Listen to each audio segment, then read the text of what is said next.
प्रिय दर्शकों, आप सभी का स्मार्ट ज्योतिष सेवा में स्वागत है। 10 नवंबर 2024 को अक्षय नवमी है। कहते हैं अक्षय नवमी भगवान विष्णु जी की पूजा इस दिन विशेष करके होती है। इस दिन आंवले एक वृक्ष का विशेष महत्व है, आंवले के फल का विशेष महत्व है, यहां तक कि आंवले की पत्तियों का भी विशेष महत्व है। दान पुण्य का विशेष महत्व है। कहते हैं अगर अक्षय नवमी के दिन कोई भी दान पुण्य किया जाए तो कभी क्षय नहीं होता, वो अक्षय हो जाता है। अक्षय नवमी के दिन बहुत सारे प्रयोग किए जाते हैं। कुछ प्रयोग यहां पर हम आपको बता रहे हैं। अगर कोई भी पूरी श्रद्धा पूरे विश्वास से इन प्रयोगों को करे, इन उपायों को करे, तो निश्चित ही अक्षय नवमी का अच्छा लाभ उठा सकते हैं। पहली बात तो यही है कि इस दिन प्रातःकाल स्नान करके आप कहीं नहीं जा सकते। अपने घर में गंगा जल अगर घर में मिल जाए तो थोड़ा सा पात्र में डाल करके उसके ऊपर घर का जल भर करके आप उससे स्नान करें। अगर गंगा स्नान कोई कर सके तो अति उत्तम है। इस दिन गंगा स्नान का अत्यधिक महत्व है। इसके बाद दान पुण्य का विशेष महत्व है। इस दिन क्या दान करना चाहिए आपको हम बता देते हैं। विशेष करके तो पीली चीजों का दान इस दिन बहुत ही लाभप्रद होता है, क्योंकि भगवान विष्णु जी का, भगवान बृहस्पति भगवान का जो रंग है वो पीला रंग ही है।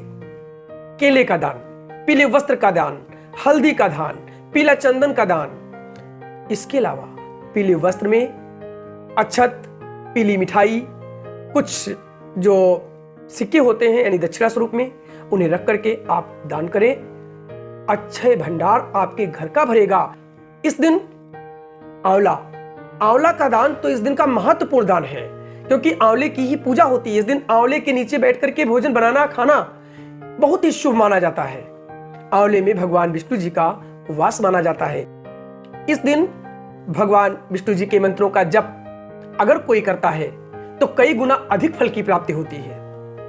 भगवान विष्णु जी के मंत्रों का जप करना, उनका ध्यान करना, आंवले वृक्ष के नीचे ब्राह्मणों को भोजन कराना, स्वयं भी करना, ये बहुत ही अच्छा माना जाता है। जो धातुएं होती हैं उनमें पीतल, तांबा, सोना, इनका दान लिखा हुआ है। अगर सक्षम है तो सोना, नहीं तो पीतल और तांबा। वहीं धन, धान्य, अन्न, सप्त धान्य, कंबल, ऊनी वस्त्र, इनका दान भी किसको? जरूरतमंद को देना चाहिए। यानी 10 नवंबर को अगर ये दान कोई दे तो ये अक्षय बन जाता है, कभी क्षय नहीं होता।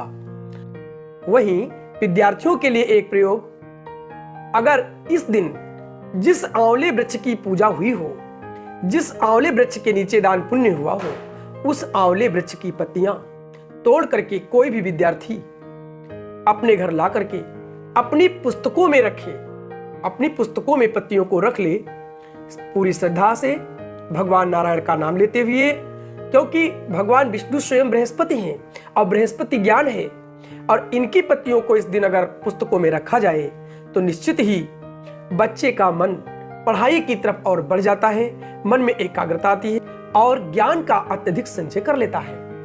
दूसरा प्रयोग आपको बता रहा हूं। अक्षय नवमी के दिन एक अक्षय पोटली यानी अपने भंडार की, माता लक्ष्मी की कृपा पाने के लिए, कुबेर की कृपा पाने के लिए, नारायण की कृपा पाने के लिए आप बना लें। मैं विधि बता रहा हूं।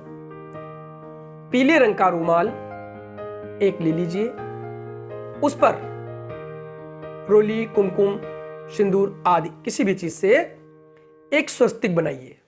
स्वस्तिक बनाने के बाद उसके ऊपर पीली हल्दी की एक गांठ और पीले रंग के अक्षत, पीला फूल, आंवले की कुछ पत्तियां और 9 पीली कौड़ी, इन्हें आप रख लीजिए।